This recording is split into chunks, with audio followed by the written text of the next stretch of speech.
beloved, Boss Mike, Cervera.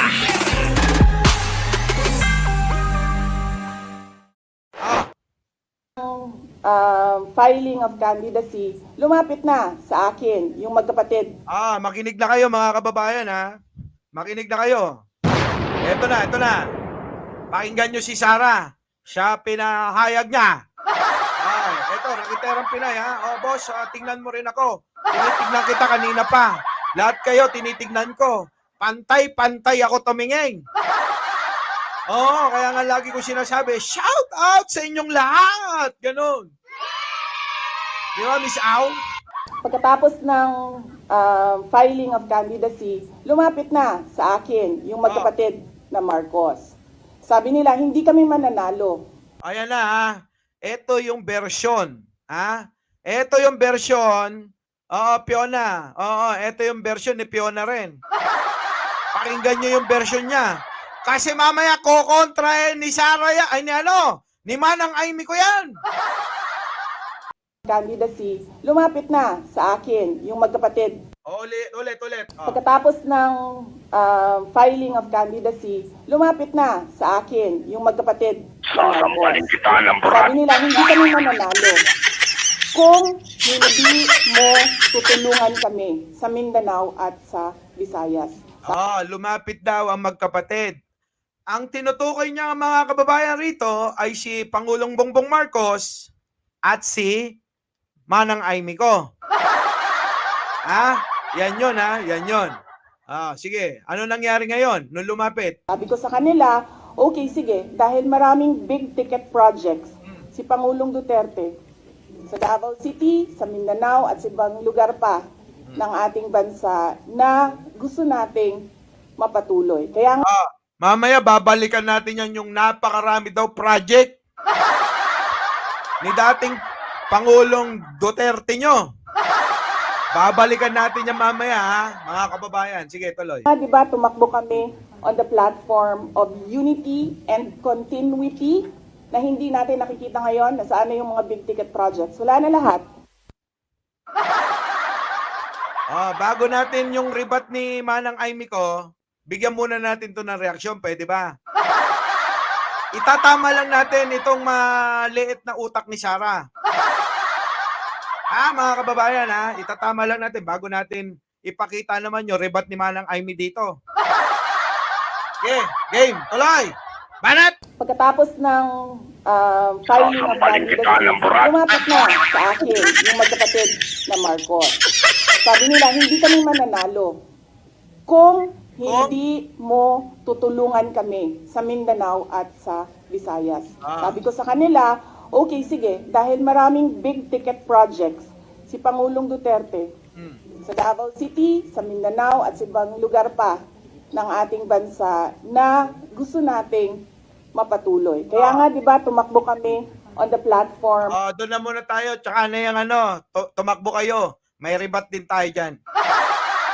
Alam nyo, mga kababayan, itong sinasabi ni Sara, na maraming project dyan sa Mindanao, si dating Pangulo nyong Duterte. Alam nyo, kung hindi, ewan ko sa inyo kung naalala nyo, ang proyekto na yan ay uutangin sa China. Nagigets nyo ba? Sa China ang magpopondo at China ang gagawa dapat. Nagets nyo? Ngayon, yun, laway lang. Naging laway-laway na lang ang usapan. Pinangako ng mga incheck kay Duterte. Ang nangyari, hindi tinuloy. Inuto lang si Duterte.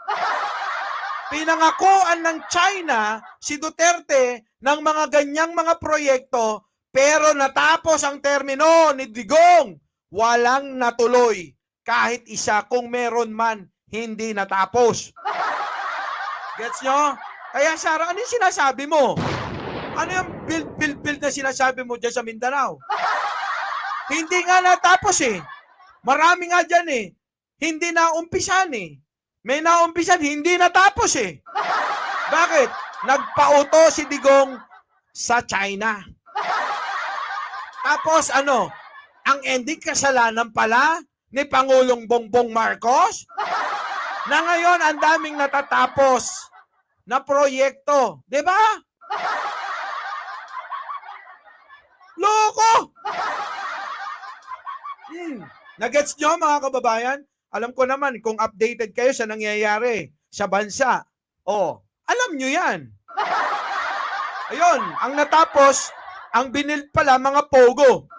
Sabi ni Becky, di ba? Sabi ni Becky, pogo ang na-build. Maliwanag na tapos.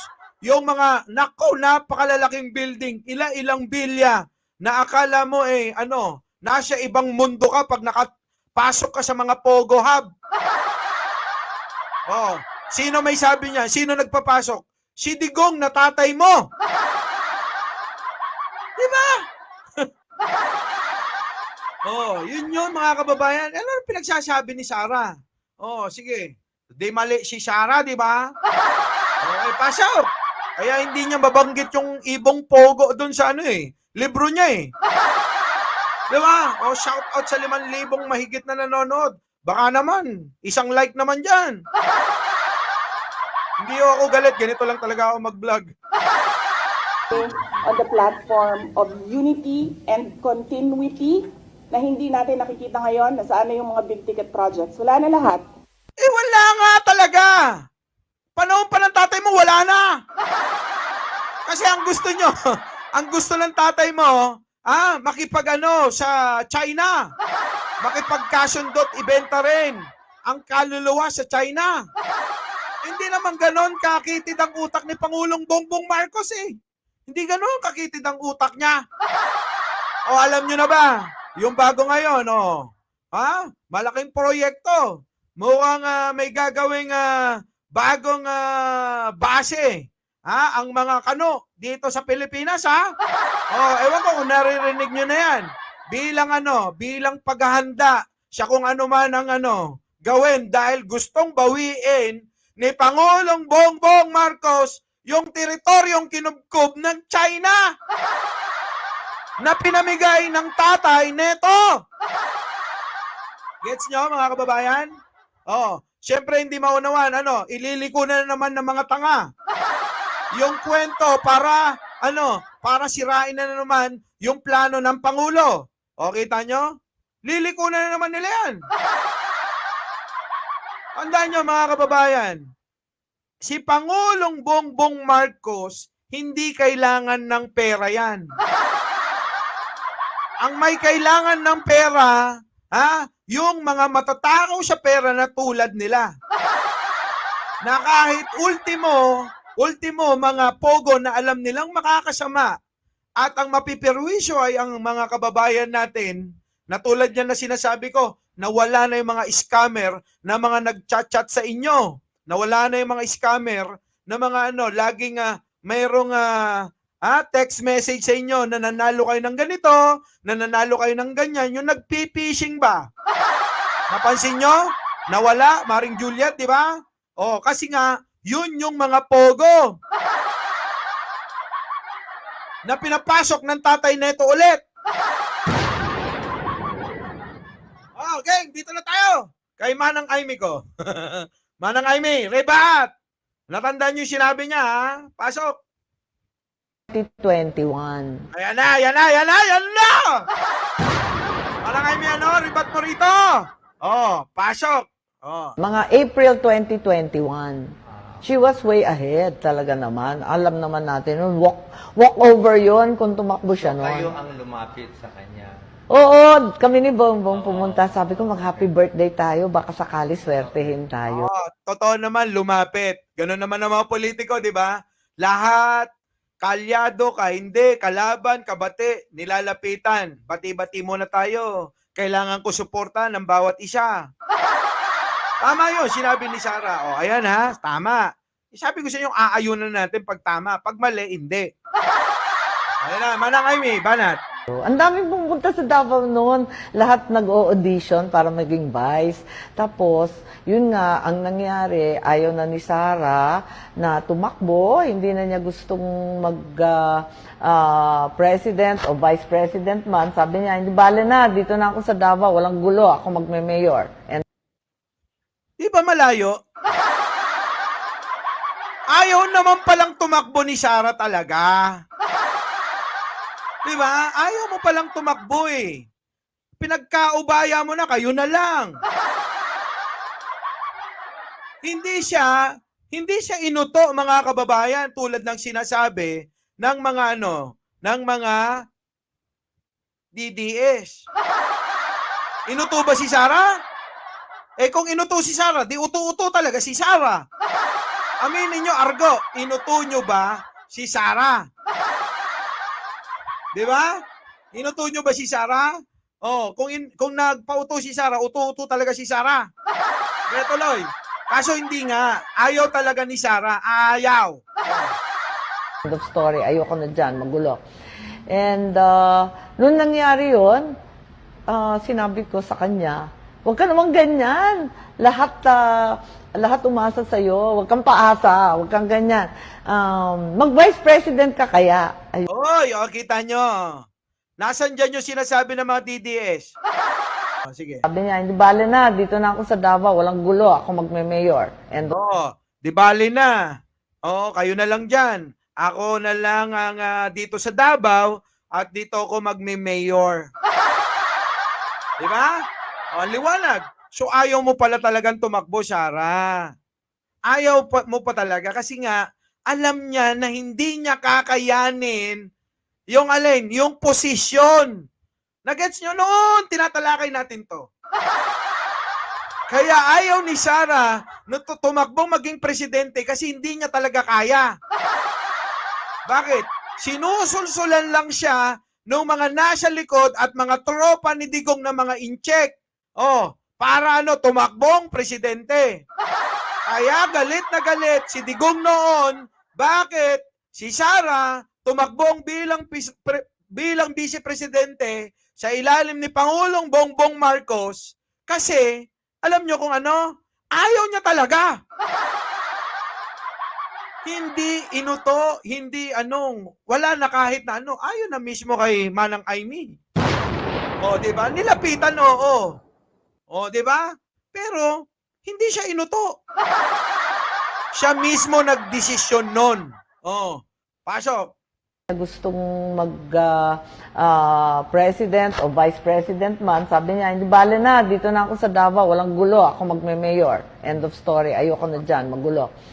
End of story. Mga kababayan, end of story. Tapos na dapat yun. Hindi na si Sara. Aminin natin, totoo naman yan, no? Na si Sara noon ay nangunguna sa survey. Aminin natin yun, totoo yun eh. Bakit? Kasi hindi pa lumalabas ang totoong kulay ni Digong. Di ba? Hindi pa lumalabas ang totoong kulay ni Digong noon. Bakit? Sino ang maglalabas ang tunay na kulay ni Digong nung panahon ni Digong? Walang maglalabas niyan. Walang mangangahas. Dahil pag nangahas ka, sigurado, sa Tulyahan River ka. Di ba? Wala. Nung nawala, ano nangyari? Naglabasan na. Kung sino-sino na mga nagsalita. Kung sino-sino na yung mga naglakas ng loob. Tulad namin ni DJ Byron. Di ba? Kasi ito panahon, alam namin na na hindi kami magagaya sa mga naunang mga inexampulan ni Digong. Kapag ka, against ka sa gobyerno, sigurado ka, masama ang pagkakalagyan mo. Di ba, mga kababayan? Yan yung sinasabi ko. Ngayon, nandito na, dumating na't nawala na sa posisyon, harinawa. Naglabasan na ang mga baho, kung ano-anong mga baho, at ngayon maikukumpara na ng taong bayan kung sino ang totoo at hindi. Hindi naman bobo mga Pilipino para hindi maunawaan. Ano ngayon ang nangyari? Dinasira ang mga Duterte.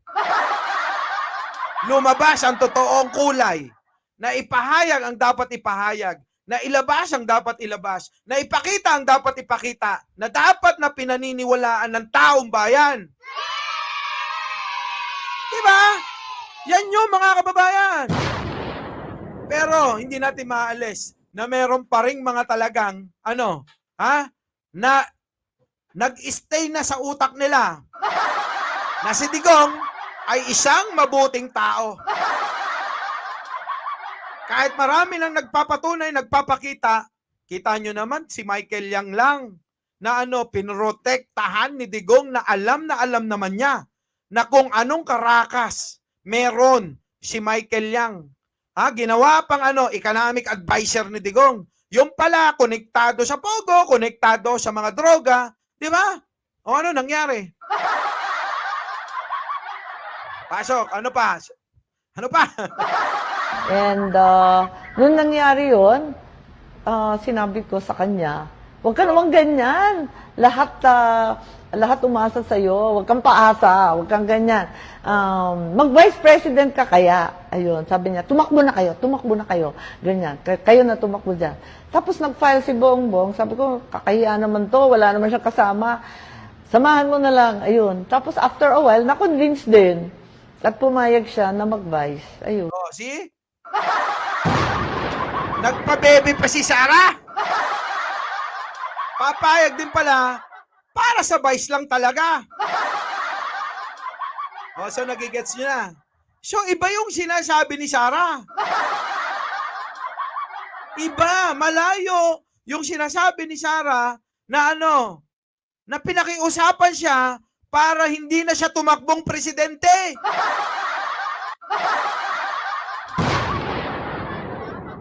Gets nyo na?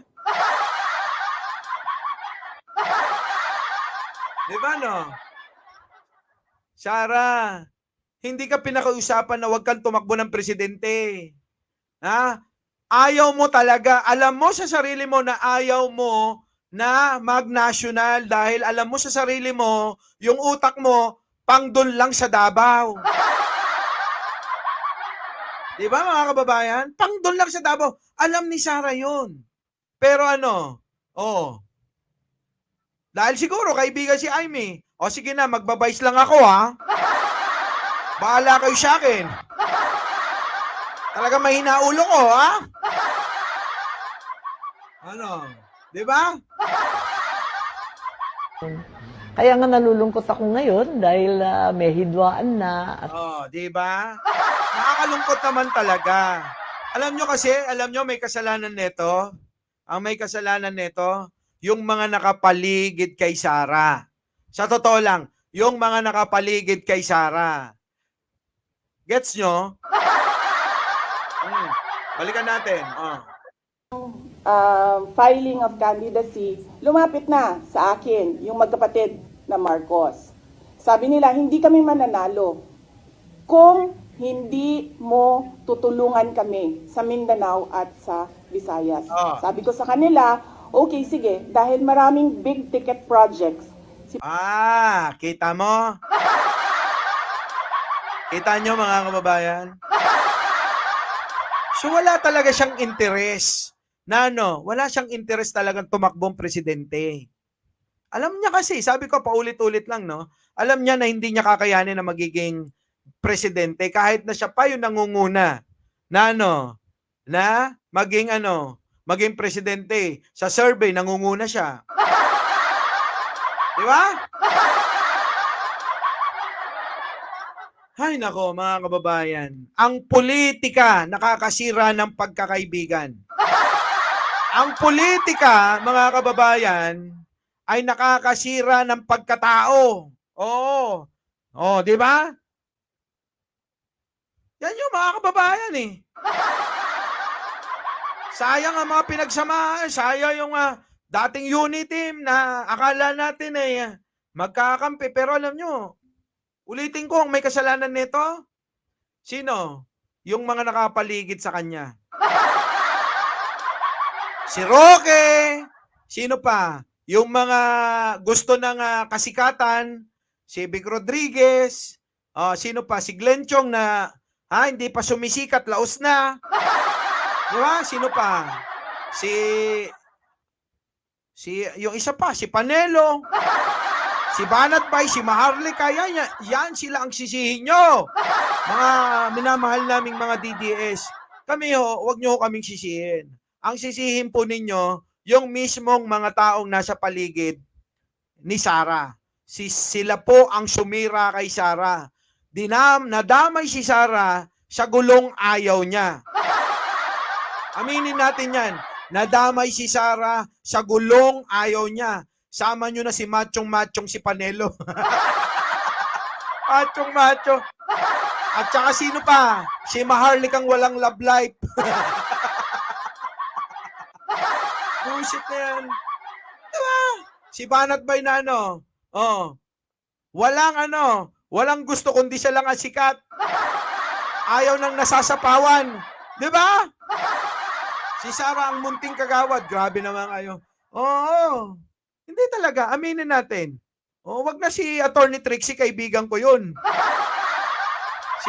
Si Attorney Trixie, alam nyo na. Ay, nako, mga kababayan. Grabe talaga. Our beloved Boss Mike, Boss Mike.